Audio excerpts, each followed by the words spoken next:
Fucking beep beep. Fucking hell. Hello all shoes. Hello, and welcome to Watch Mojo. I was going to start off with, sorry that I haven't uploaded in fucking hell, like 2.5 weeks. I'm not going to explain why I have, because I would just be listing a bunch of excuses, but something came up recently that kind of got my head turning and spinning, and I kind of thought, alright, maybe this is something worth talking about. Bit ironic, because what I'm talking about and what the thumbnail suggests and the title, you can see that I am in a graveyard. I'm not doing this on purpose. I mean, okay, take it with a pinch of salt or whatever. Just me personally, this is like a nice place that I volunteer at on Thursdays. It's a place that I've came to many places when I was a kid. I was a morbid little fucker, but what am I saying now? I'm still morbid, but besides the point.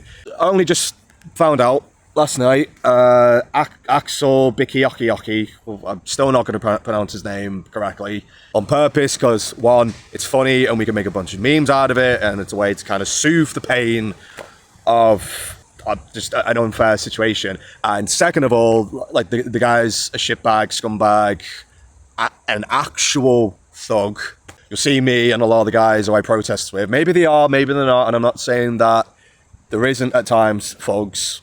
But again, that's what I'm there for. I'm there to actually be a peacekeeper and keep those thugs in place. But regardless, like Axel Bikiok, actual thug, murdered, you know, three little girls who were at a party, ballet.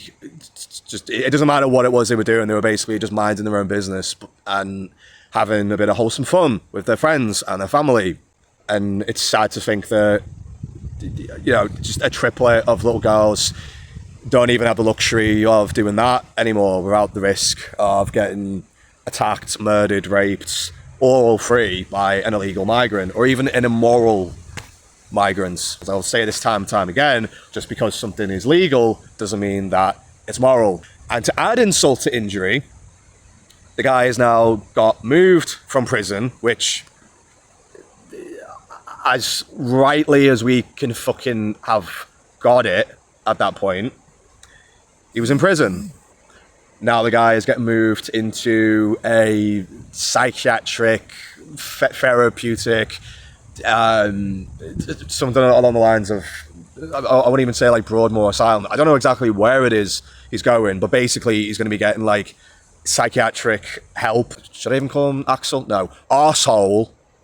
Let's call him that. He's getting it, and it's going to cost us, the taxpayers, 300 grand a year to fund this. Is this fair? Is this what we voted for? Is this morally right?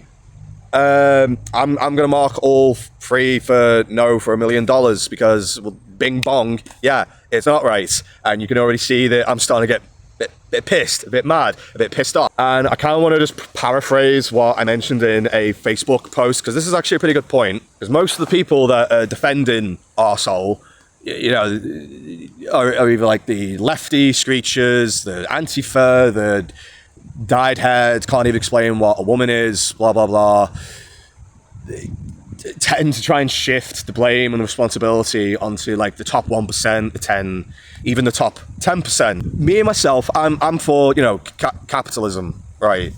I think out of all the different business ideologies out there, or even economic ideologies, if you work hard, you graft, you do what you can add to your environment and your community, and just generally just be a bog standards, hard-working bloke, woman, even transgender, gay, black, white, doesn't matter, then yeah, you should make it in the world and get what you put in. Top 1%, top 10%. Now, I'm not saying that some of them, or if not, maybe 50 or 60, doesn't matter, don't do dodgy shit to get where they are and to maintain where they are. But the other percent that don't do dodgy shit, at least there's a benefit. At least there's something being added to the system, like economically, business-wise, there's job opportunities. Like if I went out of my own way and made my own business, and like I'm not even in the top 1% or top 10%, maybe I'm in like the top 30%. I'm quite wealthy.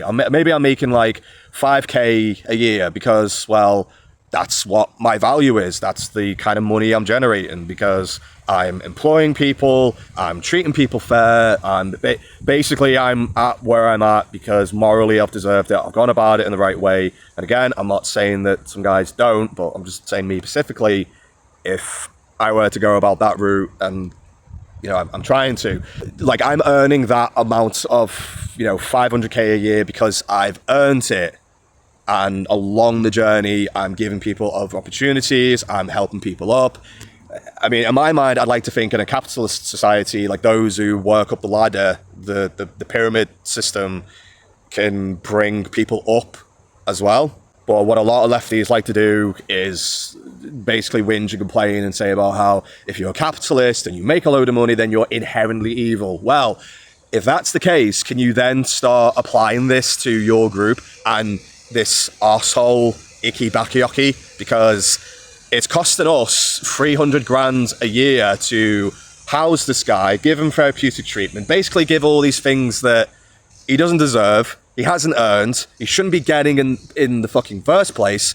If anything, he should be getting the fucking death penalty for killing, you know, 3 little girls. More people than it would cost morally if he were to get the sack from life, can we say. I think I've got to watch what I say here in case YouTube fucking probably not demonetizes the video, because again, I don't do these videos for pennies or money, I do it for the message. But if I've got to watch what I say or re-record this video or whatever, then okay, fine, fuck it, I will. What I'm trying to say is that keeping this guy alive at this point, it's costing us a lot more. He's literally killed children, and he's not an asset, he's just a liability to society. But at the same time, you'll get lefties and screechers saying how it's the top 1%, it's the top 10%, making loads of money and fucking over the lower class and the middle class and blah, blah, blah, blah, blah. Yeah, but not all of them though. Not all of them though. But we know in this exact situation, this guy murdered 3 children. So that same ideology that you guys have got for millionaires, billionaires, you know, even 100k inners, I don't know what the title would be. Can you start applying that same mindset to this guy then? Because if not, then you're a bunch of unprincipled fucking hypocrites. Now, on to the other half of this video. I swap hands for this, not on purpose, just this arm was getting tired and I went to the gym early today, so leave me alone. The past few years, we've been getting the advocacy and, well, I actually do, like, protests and blah, blah, blah. And I'm not saying people aren't allowed to protest, because, okay, let's protest, let's hear people out. But it's over the assisted suicide. Now, it's about this, because you will get plenty of people, maybe even ask, you know, the average Joe Blogs on the street, if we want to get arsehole Icky back, like lynched, hung, maybe even assisted suicide for him. And they would probably say yes, for murdering the 3 girls. Yet, it's concerning how there's a lot of people advocating for assisted suicide. And this is where I'm starting to get a little bit concerned here. A bit more than I was before.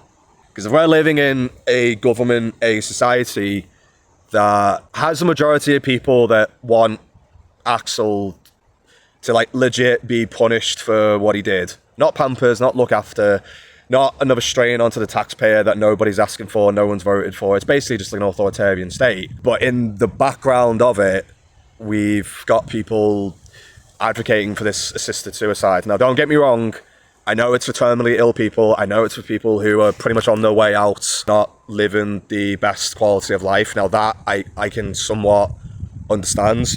I've never been in that position before in my life, and I don't know, me personally, how I would take it. I'd like to think, okay, if I'm on my deathbed and doctor's giving me like 3, 6, 9 months, maybe even a year to live, then even if I'm going to be in extraordinary pain and suffering and whatever, I would still want to make that time valuable. Not even just for me, like enjoyable. Like I'm not gonna go and like piss up my life savings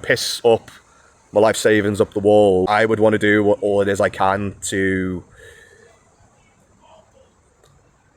make my community and make the world that little bit better before I go. Basically, just leave whatever I can be behind. Actually, a semi-popular Greek mythology saying, old men plant trees that they know they will not see for themselves for generations to come.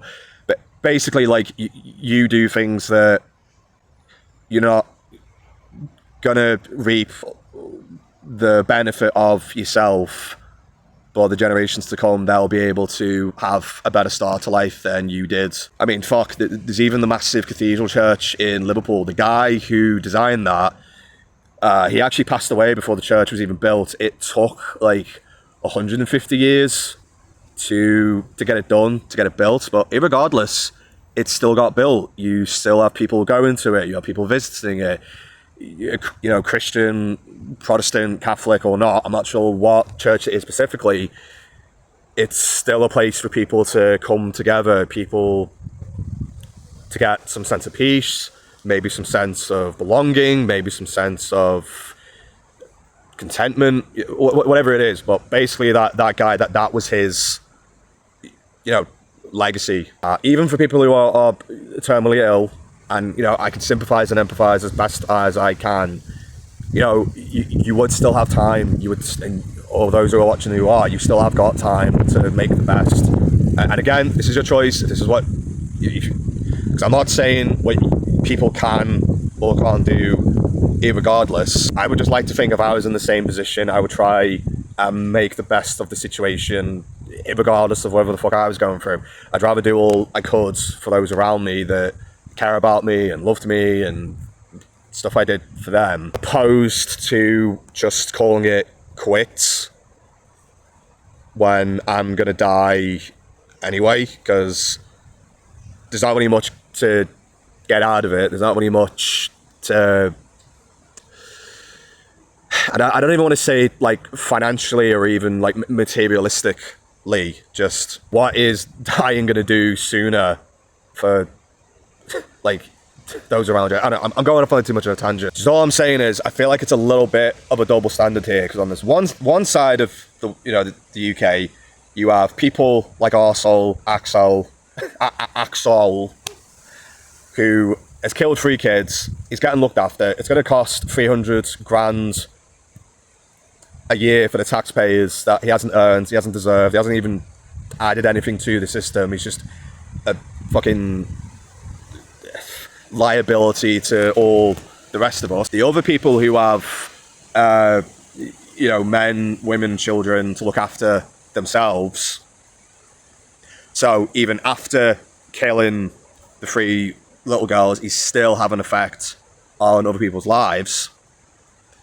But on the other side of this, you have people advocating for assisted suicide. It's a bit of a mad combination, this, when you think about it. So essentially, if you come from a world that's, okay, nasty and horrible and blah, blah, blah, and you've got indoctrinated by ideologies that aren't even compatible with the natives that live off this said country, then, and you go to do something bad, then yeah, you will get looked after. Yeah, if you are someone who's like lived here all your life, added to the system, worked your ass off, doing 40, 50, 60, maybe even 80-hour weeks, only to get taxed to fucking high heaven, your pension to get taxed, your fucking house that you've spent so much time, money and energy to just decrease in value because of inflation, because of taxes going high, legislation being added, all these things that kind of made all that time, money, energy and sacrifice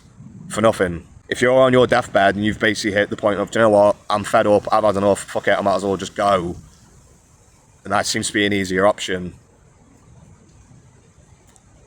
And yeah, all that sacrifice was just to look after people who didn't deserve it, that you didn't want to have any part in looking after. And the maddest thing about this too, because the thing you got to remember about government, especially an authoritarian government, fuck it, from to like 5%, so I better get to my fucking point.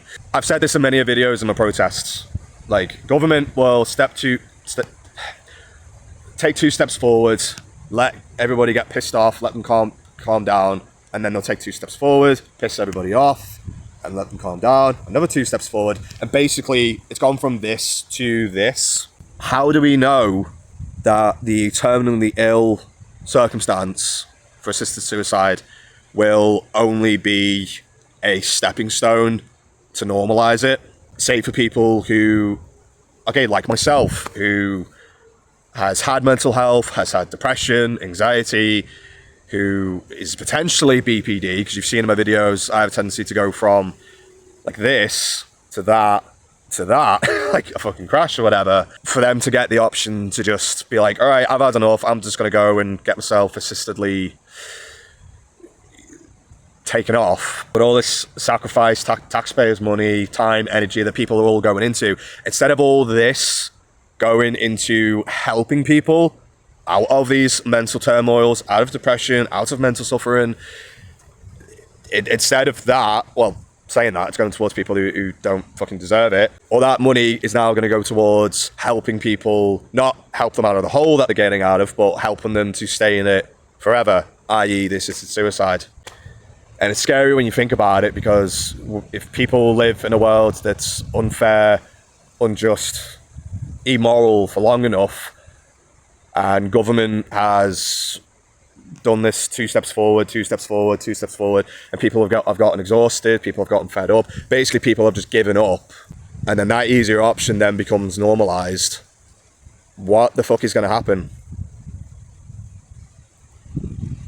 And that in itself is a very, very scary thought.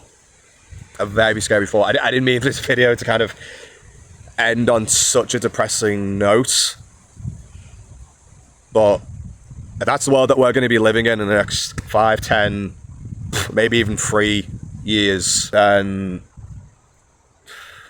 you know, I wouldn't want any part in it.